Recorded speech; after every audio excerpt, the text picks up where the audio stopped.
Monsoon की दस्तक के साथ ही नगर निगम प्रशासन पूरी तरह मुस्तैद हो गया है। बता दें, नगर निगम आयुक्त सुश्री तपस्या परिहार के निर्देश पर शहर में जलभराव की समस्या से निपटने और मौसमी बीमारियों की रोकथाम के लिए विशेष अभियान चलाया जा रहा है।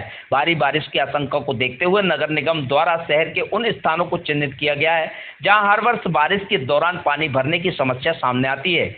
निगम आयुक्त ने अधिकारियों और कर्मचारियों को निर्देश दिए कि बारिश से पहले सभी वार्डों, बाजारों क्षेत्रों और रिहायशी इलाकों में नियमित एवं प्रभावी सफाई सुनिश्चित की। बारिश के मौसम में मच्छरों से फैलने वाली बीमारियों की रोकथाम के लिए भी नगर निगम द्वारा सभी वार्डों में फॉगिंग और कीटनाशक दवाओं का छिड़काव कराया जा रहा है। नगर निगम का कहना है कि मानसून के दौरान शहरवासियों को किसी प्रकार की परेशानी न हो, इसके लिए सभी आवश्यक तैयारियां युद्ध स्तर पर की जा रही हैं। इसी के तहत स्वच्छता मित्रों द्वारा विशेष सफाई अभियान चलाया जा रहा है। शहर के प्रमुख नालों और नालियों की व्यापक सफाई कर उनकी जल निकासी व्यवस्था को सुचारू बनाया जा रहा है ताकि तेज बारिश के दौरान सड़कों और मुख्य मार्गों पर पानी जमा न हो। नगर निगम आयुक्त सुश्री तपस्या परिहार ने बताया कि वर्षा ऋतु में जलभराव की समस्या को रोकने के लिए छोटे बड़े नालों, नालियों और शहर से गुजरने वाली नदी नालों की सफाई जेसीबी, नाला क्लीनर मशीनों और विशेष सफाई दलों की मदद से कराई जा रही है। इसका उद्देश्य शहर से बाढ़ जैसे हालात बनने से रोकना और नागरिकों को राहत प्रदान करना है।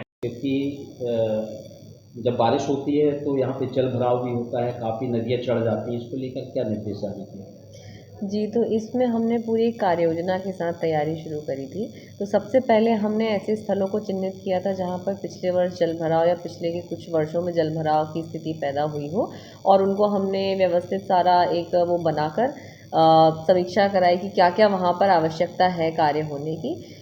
बहुत सारी जगहों पर ये पॉइंट आया था कि जो हमारे बड़े नाले हैं उनकी सफाई ठीक से नहीं होती है, तो उसकी वजह से वो पानी आगे नहीं जाता है और वहीं पर जलभराव हो जाता है। कुछ ऐसी जगह भी थी जहाँ पर कच्चे नाले के माध्यम से निकासी की व्यवस्था की जा रही थी, वहाँ पर कोई नाली नहीं है। कुछ प्राइवेट ज़मीनों से भी पानी निकासी पहले होता था, लेकिन अब उनने उसको अवरोध कर दिया है। तो इस तरह के हम लोगों ने मामले हमारे संज्ञान में आए, तो लगातार मई माह से उसमें हम काम कर रहे थे और लगभग काम पूरा हो चुका है। सारी नालियों की गाद भी निकाली गई है, केवल सफाई नहीं करी गई, कच्चे नाले बनाए गए हैं। प्राइवेट ज़मीनों से भी हमने पानी की निकासी की व्यवस्था करी है। और इसके साथ में जो बाढ़ को नियंत्रण के संबंध में भी हमने ड्यूटी ऑर्डर जारी किया है। बाढ़ नियंत्रण के लिए हमने अधिकारियों को नोडल बनाया है, सहायक नोडल बनाया है, और किसी भी प्रकार की स्थिति से निपटने के लिए निगम सक्षम है। कहीं ऐसे जो नीचे बसे हुए कुछ एरियाज़ हैं जहाँ पर पानी की समस्या निकासी होने के बावजूद भी ज़्यादा बारिश में आ सकती है, तो वहाँ के लिए भी निगम तैयार है। हमने पंप और सारी चीज़ों की, ऑपरेटर्स की सबकी व्यवस्था की है, तो जैसी भी स्थिति बनेगी उसमें हम तैयारी। बारिश के समय घाट ओवरफ्लो हो जाते हैं, आसपास उनके सुरक्षा की दृष्टि से कुछ नहीं रहता, तो उसके लिए क्या तैयारियाँ की जाएँ? जी, तो घाट के संबंध में एक तो जो हमने ड्यूटी ऑर्डर निकाला है बाढ़ के संबंध में, उसी में सारी व्यवस्थाएं करी हैं कि किस प्रकार से लोगों को भी सूचित करना है, वहाँ पर ड्यूटी भी लगाना है कि कौन लोग वहाँ पर नहीं पहुँचे।